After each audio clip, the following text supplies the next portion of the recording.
artist. Oo. So, how did this whole thing start for you, Dustin? Well, nag-start siya nung, syempre, pinitch mo siya sa akin. Nagulat niya ako kasi parang yung activity na gagawin namin is very engaging. Nag-event kami sa isang area, tapos sumayaw ako. Really? Oo. Yung sayo ba na ginagawa kanina dito yan ng mga dancers? Mas malupit pa doon. Sample, sample. Ang sample ni Dustin mamaya na daw. You know, Dustin, I love that.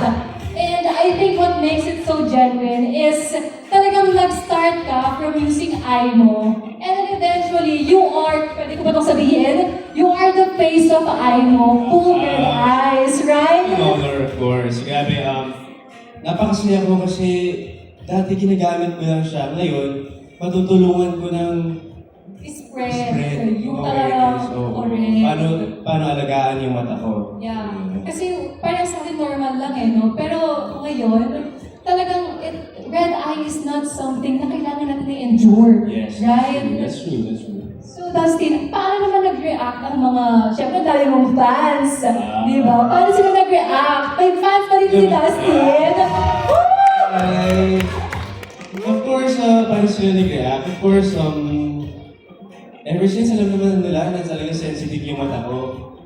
Nakikita naman nila ako na lagi ako nagpapatak sa mata ko. Pero syempre, that time, hindi ko pa sinasabi or nasi-share kung ano talaga yung ginagamit ko. But ngayon, alam na nila, of course, first things first, syempre, super excited nila for me. And I'm sure na they're proud of me also.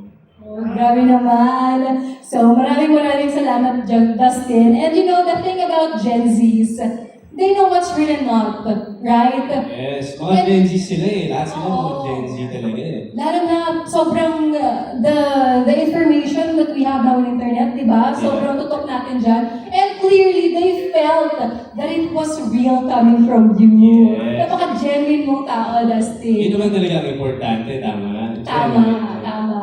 And with that, maraming salamat, Dustin.